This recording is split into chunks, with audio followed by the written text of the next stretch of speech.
సంపద సృష్టి అంటే ముఖ్యమంత్రి చంద్రబాబు దృష్టిలో ప్రజలపై పెనుభారాలను మోపడమేనని మాజీ మంత్రి వైఎస్ఆర్సీపీ కాకినాడ జిల్లా అధ్యక్షులు కురసాల కన్నబాబు మండిపడ్డారు. కాకినాడ క్యాంపు కార్యాలయంలో మీడియాతో మాట్లాడుతూ రాష్ట్రంలో ఇష్టారాజ్యంగా రిజిస్ట్రేషన్ ఛార్జీలను పెంచడం ద్వారా ప్రజల నుంచి ఏటా 13,000 కోట్లు ముక్కుపిండి వసూలు చేసేందుకు ఉత్తర్వులు జారీ చేశారని ఆగ్రహం వ్యక్తం చేశారు. అమరావతి ప్రాంతంలో మాత్రం తన బినామీలపై భారం పడకూడదని రిజిస్ట్రేషన్ ఛార్జీల పెంపును మినహాయించారు ఆరోపించారు. సృష్టించుకోవడం అంటే ఆయన ఈ రకంగా బాదుడు కార్యక్రమాన్ని తీసుకోవడం అని మరొకసారి నిరూపణ అయింది. మొన్నే విద్యుత్ ఛార్జీలని బాధేసి దాన్ని కూడా సంపద సృష్టి అని చెప్పాడు. ఆయన సంపద సృష్టి అని చెప్పాడు. మళ్ళీ ఇప్పుడు రిజిస్ట్రేషన్ ఛార్జీలను కూడా బాధేసి ఇదిగో నేను చెప్పిన సంపద సృష్టి ఇదే అని చెప్పి చెప్తా ఉన్నారు.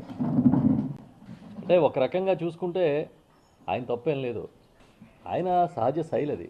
ఒక వస్తువుకి ఒక ప్రోడక్ట్కి ఎలా మార్కెటింగ్ చేస్తారో అలాగా తాను మార్కెటింగ్ చేసుకునే వ్యూహంలో భాగంగా సంపద సృష్టిస్తానని, ప్రజలకి కూడా అంతుబట్టని స్థాయిలో సంక్షేమ పథకాలు అమలు చేస్తానని పెద్ద ఎత్తున మార్కెటింగ్ చేసుకున్నారు. ఆ మార్కెటింగ్కి పడిపోయిన ప్రజలు మరొకసారి కషాయం నమ్మినట్టుగా నమ్మి ఇవాళ ఈ భారాలన్నీ మోసే పరిస్థితి వచ్చింది.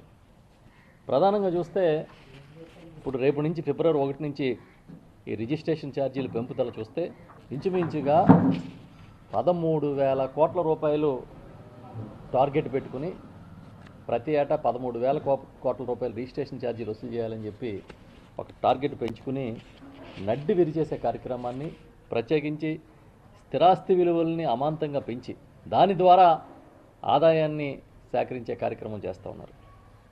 కేవలం భూముల విలువలే కాదు, స్ట్రక్చర్ల విలువలు, చివరికి తాత్కాలికంగా నివాసం ఉండే